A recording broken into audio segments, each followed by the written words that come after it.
Okay, dudes and dudettes, Torah keepers and Torah keepers only. Zachariah chapter 3. What does it really mean? Zechariah chapter 3 is one of the top 5 Torah verses Christians use to solidify their Jesus as a Savior. But guess what? It's wrong. It's a prophetic courtroom scene, a celestial tribunal where the high priest Joshua stands accused by guess who? Satan. But he's divinely defended, cleansed, and commissioned. This is a powerful priestly refinement and a messianic promise. Zechariah 3, breakdown, covenant-based. Satan accuses Joshua. Joshua, the high priest, stands before the angel, clothed in filthy garments, symbolizing the sin and defilement of the priesthood and the nation. Satan stands at Joshua's right hand to accuse him. The Hebrew Satan means adversary, not name, but a role of a function. Yah rebuked Satan, declaring Joshua a brand plucked from the fire, a remnant rescued from judgment. This is, by the way, a direct challenge to any teaching that assigns gender to mystical traits to Satan, such as a female. The focus is on function, accuser, not form. Joshua's cleansing. The angel commands the removal of Joshua's filthy garments and replaces them with festal robes and a clean turban.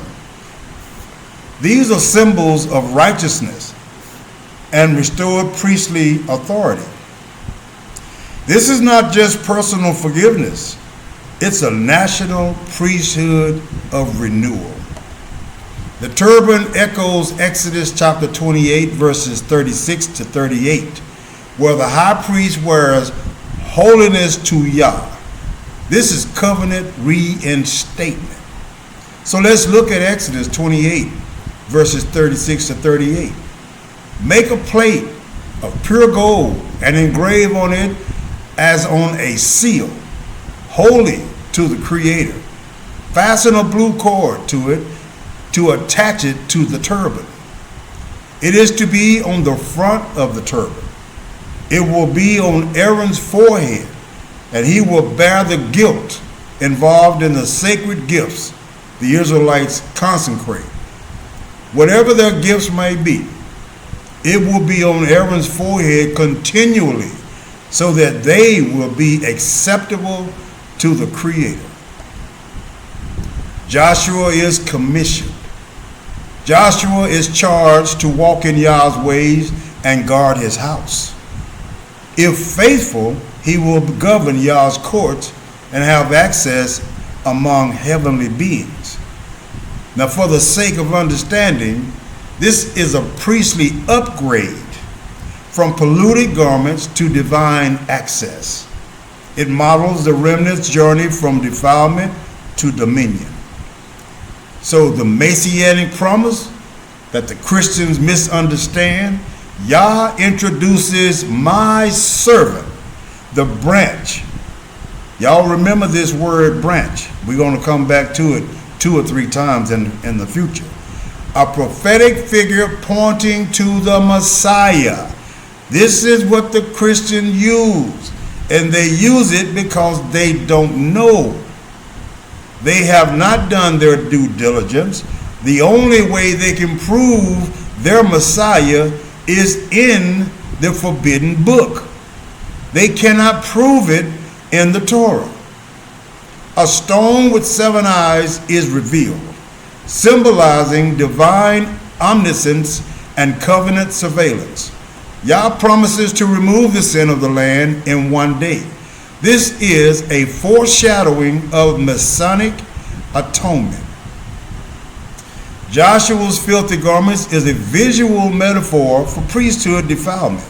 It needs cleansing, not speculation. Satan's accusations rule base adversary, not gendered entity, function over form. Divine rebuke. Yah shields a remnant from overlays and accusations. So the branch prophecy anchors restoration in messianic fulfillment, not mystical reinterpretation.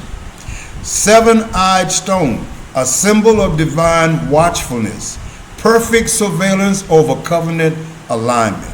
The reference to the branch in Zachariah chapter 3 verse 8 is deeply rooted in the prophetic promise of the Davidic restoration, not a Greco-Roman Messiah overlay.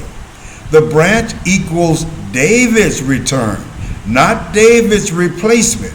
The Hebrew word used is simak, meaning sprout, shoot, or branch, a living extension of something already rooted. This is not a new figure, but a continuation of David's covenant line. So here are some supporting prophetic witnesses. Passage confirmation. Jeremiah chapter 23, verse 5. I will raise unto David a righteous branch, clearly tied to David's lineage. Jeremiah 33, verses 15 to 17. In those days shall the branch of righteousness grow up unto David. David shall never lack a man to sit upon that throne. Isaiah chapter 11 and verse 1. A shoot shall come forth from the stump of Jesse. Jesse is David's father. Ezekiel 34 verses 23 to 24. I will set up one shepherd over them, even my servant David. Ezekiel 37 verse 24 to 25. David, my servant, shall be king over them. They shall dwell in the land forever. These are not metaphors. They are covenant declarations. The branch of David is restored, not replaced. Zechariah 3 is a tightly packed prophetic scroll, and when read through the lens of Torah, fidelity, and ancestral restoration, it is unmistakably points to the return of King David, not metaphorically, but by covenant. Break down step by step. Zechariah chapter 3, specific details pointing to David's return. The high priest Joshua, or as some call him, Yehoshua. Joshua represents the priesthood in exile, standing defiled yet chosen. His cleansing and recommissioning signal national restoration, not just personal redemption. The name Yehoshua, same root as Yahusha, connects to deliverance, but in this context, it's a priestly, not messianic. This sets the stage. The priesthood is restored first, and the kingship must follow. Let me make sure you get this. The priesthood is restored first, and then the kingship follows. Torah order demands priest and king alignment. It has to be in this order. The angel of Yah and the rebuke of Satan. Satan accuses Joshua, but Yah rebukes him and declares Joshua a brand plucked from the fire. This is covenant shielding that you hear me speak about often in my lessons, a remnant preserved for divine purpose. The rebuke of Satan is not just defense. It's judicial authority, which belongs to David's throne. Psalms 89 verse 14. Righteousness and justice are the foundation of your throne, David. Love and faithfulness go before you.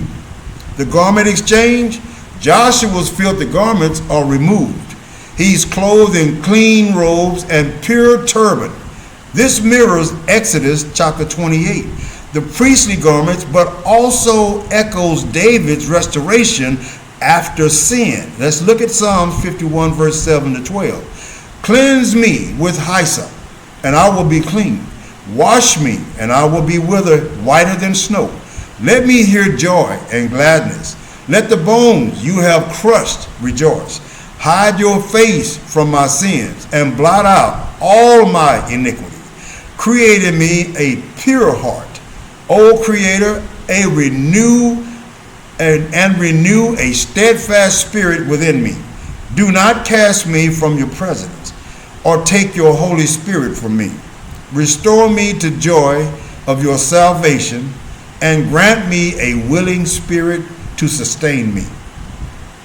The cleansing of the priesthood prepares the way for the cleansing of the kingship, David's line. The change or the charge to walk in Yah's ways. Joshua is told, if you walk in my ways, you shall also judge my house. This is judicial authority, which in Torah belongs to what? The king. Deuteronomy chapter 17, verses 18 to 20.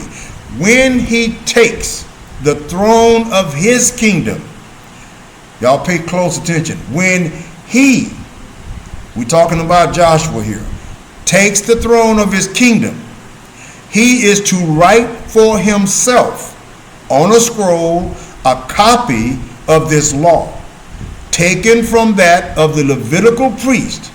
It is to be with him, and he is to read it all the days of his life, so that he may learn to revere the Creator, his Father, and follow carefully all the words of this law and these decrees, and not consider himself better than his fellow Israelites, and turn from the law to the right or to the left. Then he and his descendants will reign a long time over his kingdom in Israel. The priest is temporarily given kingly function. This is what's going on with Joshua. He's being temporarily given the kingship. This is not permanent. But David, the king, must return to fulfill it permanently. My servant, the branch, Hebrew Simak. This is the clearest Davidic signal. Branch is used in Jeremiah 23, verse 5. I will raise up unto David a righteous branch. Jeremiah 33, verse 15. The branch of righteousness shall grow up unto David. Isaiah 11, verse 1. A shoot from the stump of Jesse. This is not a new Messiah. It's David being restored. The branch is ancestral, it's tribal, and it's territorial. The stone with 7 eyes, symbol of divine surveillance and completeness. 7 eyes equal perfect vision, often linked to Davidic governance. See Zachariah chapter 4, verse 10. Who dares despise the day of small things? Since the 7 eyes of the Creator that reigns throughout the earth will rejoice when they see the chosen capstone in the hand of Zerubbabel. The stone may represent the cornerstone of the restored kingdom laid by David's heir. I will remove the iniquity of that land in one day. This is a national atonement. It's not just priestly cleansing. Only the Davidic king can enact land-wide judgment and restoration. 2 Samuel, verse 24. But the king replied to Araunah, no, I insist on paying you for it. I will not sacrifice to the Creator burnt offerings that cost me nothing. So David bought the threshing floor and the oxen, and he paid 50 shekels of silver for them. This points to a day of reckoning and renewal, led by the returning king. Joshua cleansing prepares priesthood for a kingly return. Judicial authority belongs to David's throne, the branch. direct reference to David's lineage. Stone with 7 eyes, symbol of Davidic surveillance and rule. National iniquity removed requires kingly intercession. Concrete covenant evidence that sets David on the throne, not symbolically, but literally, prophetically, and eternally. These are not poetic gestures of mystical metaphors. They are Torah-aligned declarations backed by multiple witnesses. Now here's the concrete evidence that David is set on the throne. 2 Samuel chapter 7 verse 12 to 16, the eternal covenant. I will set up thy seed after thee. I will establish the throne of his kingdom forever. Thy throne shall be established forever. This is Yah speaking directly to David. The Hebrew word olam means perpetual. That's without end. This covenant is unconditional, not revoked by exile or sin. Concrete points to David's throne is eternally established by divine decree, no replacement, no metaphor. Jeremiah 33 verse 17. David shall never lack a man to sit upon the throne of the house of Israel. This is post-exile, post-defilement, yet the promise still stands. It's paired with priestly promise in verse 18, showing king-priest alignment. Concrete point, even in dispersion, the Davidic throne remains active in covenant terms. Ezekiel 37 verse 24 to 25, David my servant shall be king over them, and they shall dwell in the land, and my servant David shall be their prince forever. There is no room for another king to sit on that same throne. This is not Solomon. It's not a metaphor. It is David himself that was named. The context is the reunification of Judah and Ephraim, tribal restoration. The concrete point, David returns as literal ruler in the land, post-scattering. Psalms 89 verse 3 to 4, Psalms 27 and verse 37. I have made a covenant with my chosen. I will establish his seed forever, his throne as the days of heaven. That ain't going nowhere. This psalm is a legal scroll of covenant terms, even if descendants sin. Yah says, my covenant will I not break. Concrete point, David's throne is shielded by oath, not subject to mystical reinterpretation. Zachariah chapter 3 verse 8 plus Zachariah chapter 6 verse 12 to 13. Behold, the man whose name is the branch. He shall build the temple of Yah and shall sit and rule upon his throne.